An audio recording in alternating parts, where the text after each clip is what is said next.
ষড়যন্ত্রী মশাই তবে থাক, ও মন্ত্রী মশাই ষড়যন্ত্রী মশাই তবে থাক। নমস্কার, ওয়েলকাম টু বাঙালির স্বর। আজ আমার বীরভূমের বাঘ অনুব্রত মণ্ডলের একটি কথা বারবার মনে হচ্ছে। শোনা গো, কত কষ্ট।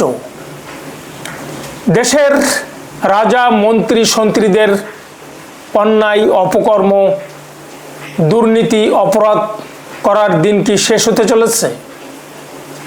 প্রধানমন্ত্রী, মুখ্যমন্ত্রী, মন্ত্রী, এমপি, সাংসদ, বিধায়কদের যে রাজনীতির ঘেরাটোপে অন্যায় অপকর্ম অপরাধ দুর্নীতির সঙ্গে জড়িয়ে পড়ার প্রবণতা ছিল, সেটা কি এখন থেকে উধাও হতে চলেছে, অবসান হতে চলেছে? এই প্রশ্ন আজকে উঠছে, কারণ গতদিন সংসদে পেশ হওয়া 130তম সংশোধনী বিল সেই প্রশ্নের জন্ম দিয়েছে। কি আছে এই বিলে? দেশের প্রধানমন্ত্রী কোনো রাজ্য কিংবা ইউনিয়ন টেরিটরির মুখ্যমন্ত্রী, কেন্দ্রীয় সরকার অথবা রাজ্য সরকারের যদি কোনো মন্ত্রী এমন কোনো অপরাধে অভিযুক্ত হন যে অপরাধের সাজা 5 বছর কিংবা তার বেশি, এবং ওই অপরাধে অভিযুক্ত হওয়ার পর তিনি যদি গ্রেপ্তার হন এবং 30 দিন জেল হেফাজতে থাকেন, তাহলে 31 দিনের মাথায় গিয়ে তাকে পদত্যাগ করতে হবে। তিনি যদি পদত্যাগ না করেন, তাহলে অটোমেটিক্যালি তিনি ওই পদ খোয়াবেন এবং তার পদ সাংবিধানিক প্রধানের হাতে বর্তাবে। এখানে আরও একটি নিয়ম দেওয়া হয়েছে যে যদি পদত্যাগ করার পরে 35 দিনের মাথায় কিংবা 34 দিনের মাথায় তিনি যদি জামিন পান, তাহলে তার পদে বহাল তবিয়তে ফিরে আসতে পারবেন। এখানে অভিযুক্ত কথাটা ব্যবহার করা হয়েছে। অভিযুক্ত যে সে কনভিক্টেড নয়, সাজাপ্রাপ্ত বা দোষী নয়। কনভিক্টেড করতে পারবেন শুধু এদেশের আইন বিভাগ, lower court, high court, supreme court. অন্য কোনো কারো পক্ষে কাউকে দোষী সাব্যস্ত করা সম্ভব নয়। ফলে এখানে সে কনভিক্টেড হয়নি, কিন্তু অভিযুক্ত হয়েছে কোনো অপরাধে, আর তাই তাকে 30 দিনের মাথায় গিয়ে পদত্যাগ করতে হবে যদি তিনি এমন কোনো অপরাধে অভিযুক্ত হন যে অপরাধের সাজা 5 বছর কিংবা তার বেশি। কিন্তু পদত্যাগের পরে তিনি যদি জামিন পান, তাহলে তিনি সেই পদে ফিরে আসতে পারবেন। গতকাল কেন্দ্রীয় সরকারের স্বরাষ্ট্রমন্ত্রী অমিত শাহ এই বিল পেশ করেন। 130তম সংবিধান সংশোধনী বিল পেশ করেন, কিন্তু বিল পাশ হয়নি। এই বিল যাবে জয়েন্ট পার্লামেন্টারি কমিটিতে, সেখানে উপযুক্ত সার্টিফিকেশনের পর সংসদে ফিরে আসবে এবং উভয় কক্ষে পাশ হওয়ার সম্ভাবনা রয়েছে। আগে সংবিধানে নিয়ম আছে যে কোনো সাংসদের কোনো অপরাধের জন্য সাজা যদি 2 বছরের বেশি হয় বা 2 বছর হয়, তাহলে তার সাংসদ পদ খারিজ হয়ে যেত। আর এই বিল পাশ হলে যেটা হবে সেটা হলো 30 দিন অভিযুক্ত যদি জেল হেফাজতে থাকে, তাহলে সে প্রধানমন্ত্রী হোক, মুখ্যমন্ত্রী হোক কিংবা কোনো মন্ত্রী হোক, তার পদ খোয়া যাবে। এর উদ্দেশ্য হলো রাজনৈতিক পরিসরে দুর্নীতিকে দূর করা। দুর্নীতিগ্রস্ত দায়গ্রস্ত সাংসদদের দূরে ঠেলে দেওয়া।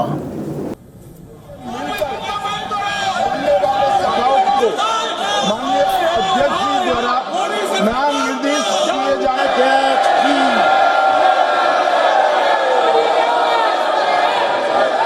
माननीय सदस्य ये जो सदस्य लोग में ना गए मेरे विचार में निर्णय हवालों के पक्ष मैं प्रस्ताव करता हूं कि भारत के संविधान का संशोधन करने वाला विधेयक संघ राज्य क्षेत्र शासन अधिनियम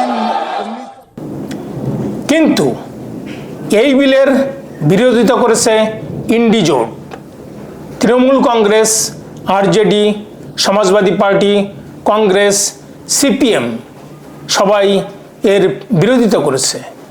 তুমুল হট্টগোলের ভিতরে কালকে বিলটি পেশ হয়।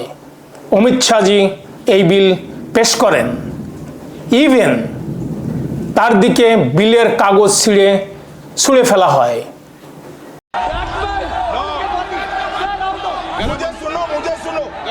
मुझे सुनो ना, पहले बैठ जाओ। This government is hell-bent on creating a police state.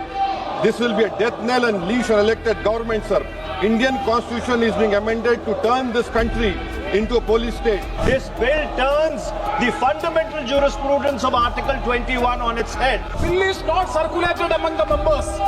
Yesterday after 1 o'clock we have received the copy of the bill, and I would like to know from the Honourable Minister, what is the undue haste and urgency in bringing such a constitutional amendment bill? इस संसद के अंदर आपका तरीका ठीक नहीं है। आप संसद की मर्यादाओं को तोड़ रहे हैं। ये मैं आपको मौका दे रहा हूं, इसका मतलब ये तरीका नहीं है आप संसद की मर्यादाओं को तोड़े। नो, आप इस तरीके की हरकत करते हैं। এরকম এক পরিস্থিতিতে তিনি বিলটি পেশ করেন। একদিকে যখন সরকার চাচ্ছে দুর্নীতিমুক্ত রাজনৈতিক পরিসর গড়ে তোলা, অন্যদিকে ইন্ডি জোটের নেতারা বলছেন যে এটা আনকনস্টিটিউশনাল, এটা ডেমোক্রেসিকে ধ্বংস করবে, কনস্টিটিউশনকে ধ্বংস করবে, এটা একটা পুলিশ স্টেশনে পরিণত করবে ইন্ডিয়াকে, ইলেক্টেড চিফ মিনিস্টারদের বরখাস্ত করতে পারবে এবং ইডি সিবিআই দিয়ে ইলেক্টেড গভর্নমেন্টকে ডিস্টেবিলাইজ করবে। ইন্ডি জোটের মেম্বাররা সংসদের ভিতরে এবং বাইরে প্রবল আপত্তি তোলে, তারা তীব্র প্রতিবাদ করে। It goes against everything, and to couch it as a measure which is being taken anti-corruption is just to pull a veil across the eyes of the people, because what it basically allows a government to do is to put you don't even have to be convicted. Tomorrow you can put any kind of case on a chief minister and put him in jail for have him arrested for 30 days without even him being convicted, and then he ceases to be chief. Accused और convicted का पूरा फर्क मिट गया। जिस तरह से ED के बारे में सर्वोच्च न्यायालय की टिप्पणी थी कि आप राजनीतिक गेम का हिस्सा बन रहे हो, उसके बाद आपको क्या लगता है किसी को पीएमएलए में फिक्टिशियस डाल दो, 30 दिन नहीं आया वो पद, तो ये एक तरीका है कि जहां आप चुनाव नहीं जीत सकते वहां अब आपको हॉर्स ट्रेडिंग नहीं करना है, टॉपल कर दो, अनस्टेबल कर दो। और मुझे तो लग रहा है कि गृह मंत्री जी के दिमाग में अपने भी दल के कुछ लोगों को निपटाने की योजना। কিন্তু এর সঙ্গে শশী থারুর, যিনি কংগ্রেসের সাংসদ, তিনি এর সঙ্গে সহমত পোষণ করেন। তিনি বলেন যে অন্যায় করেছে তাকে শাস্তি পেতে হবে এবং তাকে নৈতিকতার দায় নিয়ে পদত্যাগ করতে হবে, এবং তিনি যদি সেটা না করেন আইনের মাধ্যমে তাকে পদত্যাগ করানো হবে বা উচিত। It seems reasonable that anyone who does anything wrong should be liable to punishment and should not be holding a high constitutional office or a political office. I think that makes sense. As far as I'm concerned, I don't know those bills well enough to give you a comment. On the face of it, it seems reasonable that anyone who does anything wrong should be liable to punishment and should not be holding a high constitutional office or a political office. I think that makes sense. On the second, সংসদে কেন এই বিলটি আনা হয়েছে এর একটা নির্দিষ্ট প্রেক্ষিত রয়েছে।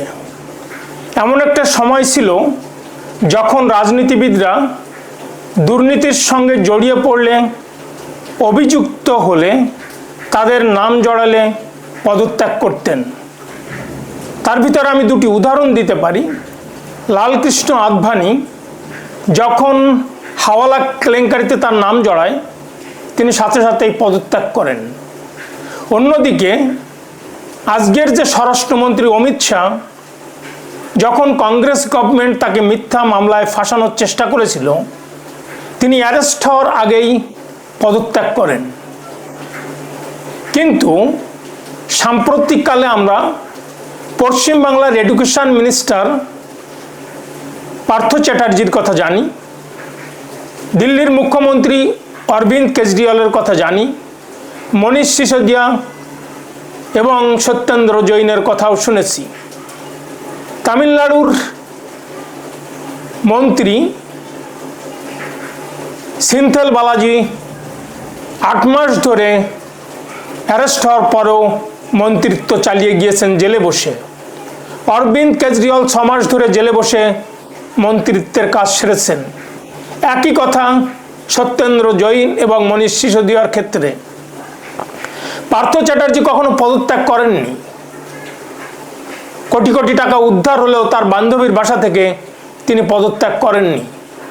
অ্যারেস্ট হয়ে জেলে আজও বন্দী আছেন। তৃণমূল কংগ্রেস 6 দিন পর গিয়ে তাকে সাসপেন্ড করে। ঠিক এরকম একটা পরিস্থিতিতে এই বিল আনা হয়েছে, কারণ যারা অভিযুক্ত, যারা জেলে বসে মন্ত্রিসভার কাজ সেরেছেন, সংবিধানে তাদের বিরুদ্ধে ব্যবস্থা নেওয়ার মতো কোনো আইন নেই। ইভেন সুপ্রিম কোর্ট তাদেরকে পদত্যাগ করাতে পারেনি কোনো আইন না থাকায়। তাই এই বিল আনা হয়েছে। উদ্দেশ্য রাজনৈতিক অঙ্গন দুর্নীতিমুক্ত করা, স্বচ্ছতার ভাবমূর্তি গড়ে তোলা, রাজনীতিকদের উপরে মানুষের বিশ্বাসের পরিবর্তন ঘটানো। এই মুহূর্তে বিজেপির যত সাংসদ আছে দেশের ভিতরে, সব দলের মধ্যে তাদের সাংসদরা সব থেকে বেশি ক্রিমিনাল কেসে জড়িত, অথচ তাদেরকে সরানো যাচ্ছে না আইনের অভাবে। এবার থেকে এই আইনের বলে যদি এই বিল পাশ হয়, যেটা পেশ হয়েছে 130তম সংশোধনী বিল, এটা যদি পাশ হয় তাহলে এই বিলের বলে এই ক্রিমিনাল যে সাংসদ এমএলএ আছে তাদেরকে বহিষ্কার করা যাবে, ক্ষমতা থেকে সরানো যাবে, রাজনৈতিক অঙ্গন আরও বিশুদ্ধ হবে। এই বিলের জন্যেই এর পরবর্তীতে প্রধানমন্ত্রী, মুখ্যমন্ত্রী, মন্ত্রী, সাংসদ, এমএলএ কোনো দুর্নীতির সঙ্গে জড়িত হওয়ার আগে 10 বার ভাববে। কিন্তু বিরোধীদের বক্তব্য অন্য। বিরোধীদের বক্তব্য এর সঙ্গে এক নয়। তারা এই বিলের পক্ষে যারা, তারা এনডিএ অ্যালায়েন্স, বিরোধী পক্ষে আছে ইন্ডি জোট, অর্থাৎ Congress, CPM, TMC, Samajwadi party, RJD এবং ডিএমকে। কি বলেছেন রাহুল গান্ধী এটা নিয়ে? তিনি বলেছেন ইন্ডিয়া একটা মেডিয়াভেল মধ্যযুগের দিকে এগিয়ে যাচ্ছে, যেখানে একজন রাজা বিনা কারণে মানুষকে জেলে ঢুকাতো। এই বিলের যে 30 দিন জেল, সেটা মুখ দেখে জেল দেওয়া হবে এবং এই বিল কখনো ইন্ডিয়াকে রুল করবে না। অর্থাৎ তিনি বোঝাতে চেয়েছেন এই বিল তিনি পাশ হতে দিবেন না। অন্যদিকে সেকেন্ড ম্যান ইন কমান্ড পশ্চিমবাংলার অভিষেক ব্যানার্জি কি বলেছেন? তিনি বলেছেন এই bill undemocratic, unconstitutional, blatant, anti federal and destroy the democracy. ED, CBI will destabilize elected government. এদিকে মমতা ব্যানার্জি কি বলেছেন? মমতা ব্যানার্জি বড় একটা স্টোরি লিখেছেন। তার প্রথম প্যারা আমি পড়ছি আপনাদের সামনে। I condemned the 130th constitutional amendment bill proposed to be tabled by the government of India today. I condemn it as a step towards something that is more than a super emergency, a step to end the democratic era of India forever. This draconian step comes as a death knell for democracy and federalism in India. ফলে আমরা বুঝতে পারছি যে এই বিলের ফরে at least ইন্ডিজোট নয়। অন্যদিকে রামগোপাল যাদব, যিনি এসপির নেতা, সমাজবাদী পার্টির নেতা, তিনি বলেছেন এটা আরেকটা ওয়ে ডেমোক্রেসিকে ধ্বংস করার জন্য। ডেমোক্রেসিকে ধ্বংস করতে এটা আরেকটা নূতন পদ্ধতি, এবং ইন্ডিয়াতে democracy is dying. Asaduddin Owaisi, AIMIM এর যিনি লিডার, তিনি বলেছেন ইন্ডিয়া একটা পলিস স্টেট হতে যাচ্ছে। ফলে ইন্ডিজোট যে এই বিল পাশ হতে দেবে না সেটা নিশ্চিত, এবং তারা অলরেডি ডিক্লেয়ার করেছে যে জয়েন্ট পার্লামেন্টারি কমিটিতে তাদের কোনো লিডার থাকবে না। দর্শকবৃন্দ, বিরোধীদের আসলে ভয়টা কোথায়? কেন ইন্ডিজোট এই বিলের এগেইনস্টে যাচ্ছে? একটাই কারণ, সেটা হলো বিজেপি ইডি এবং সিবিআইকে মিসইউজ করবে। তারা ক্ষমতার জোরে অপোজিশন লিডারদের বিরুদ্ধে এই সিবিআই ইডিকে লেলিয়ে দিবে। ক্ষমতাসীন যে সমস্ত নন বিজেপি গভর্নমেন্ট আছে তাদের এগেইনস্টে সিবিআই ইডি দিয়ে মন্ত্রী কিংবা এমপি কিংবা মুখ্যমন্ত্রীদের গ্রেপ্তার করে সেই সরকারকে ফেলে দিবে। এটাই তাদের দুশ্চিন্তার কারণ। কিন্তু প্রশ্ন হচ্ছে, গত 75 বছর ধরে দুর্নীতিকে উপড়ে ফেলার জন্য যে সমস্ত ল তৈরি হয়েছে এই দেশে, সংবিধানে যেগুলি আছে, তার সবগুলোই তো কোনো না কোনো সরকার মিসইউজ করেছে।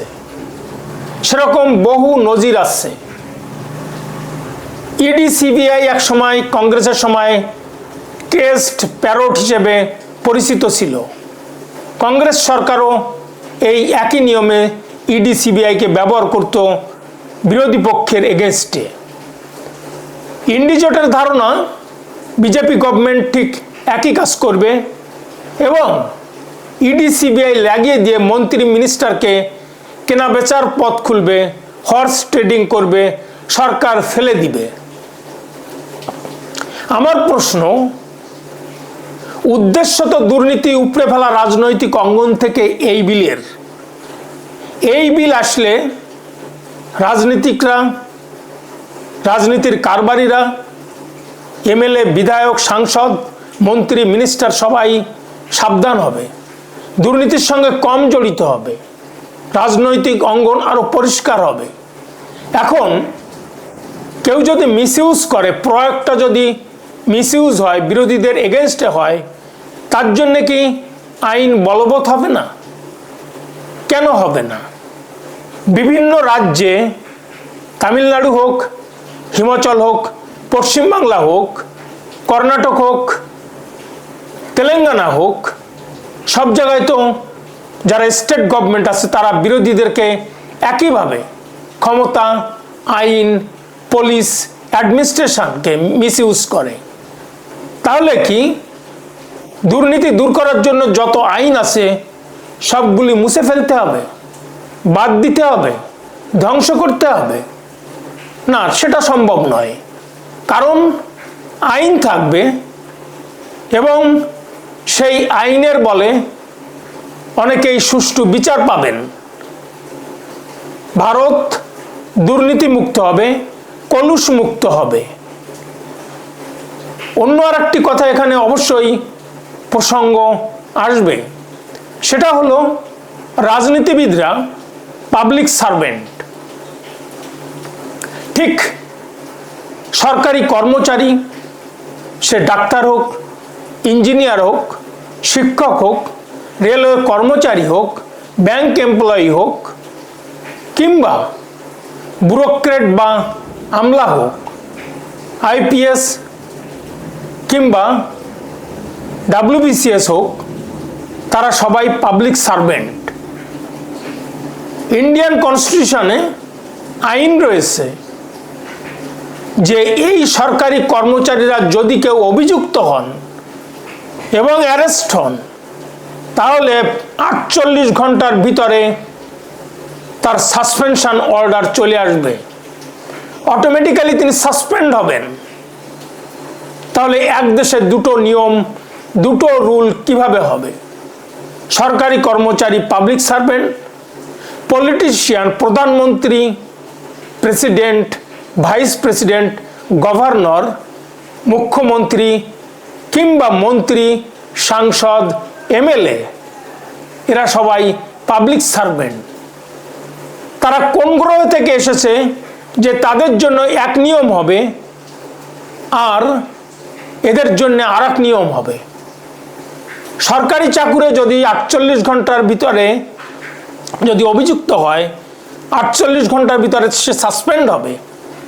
আর এতদিন 75 বছর ধরে স্বাধীনতার পর থেকে কোনো মন্ত্রী, MLA-র অভিযুক্ত হলে সাসপেনশনের কোনো রেকর্ড নেই। এই যে নতুন বিল পেশ হয়েছে, এই বিলও যদি পাশ হয় তাহলে তাকে 30 দিন সময় দেওয়া হচ্ছে। একদিনও যাতে ল্যাপস না হয়, যেদিন তিনি গ্রেপ্তার হবেন ওদিনই তিনি 31তম দিনে গিয়ে কোর্টে হাজির হতে পারবেন। এবং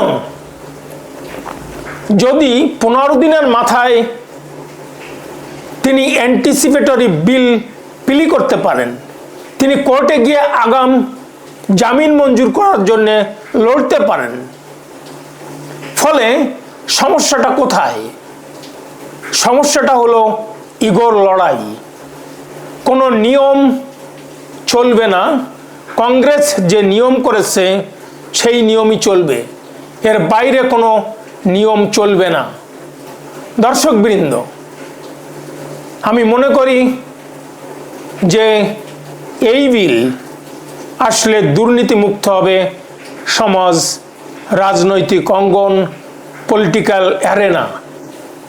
আপনারা যদি একমত না হন, আপনাদের যদি কোনো মন্তব্য থাকে কমেন্ট বক্সে জানাবেন। আর ভিডিওটি ভালো লাগলে বাঙালির স্বর চ্যানেলটি সাবস্ক্রাইব করে পাশে থাকা বেল আইকনটি প্রেস করুন। দেখতে থাকুন, শুনতে থাকুন বাঙালির স্বর, আপনার স্বর। ধন্যবাদ।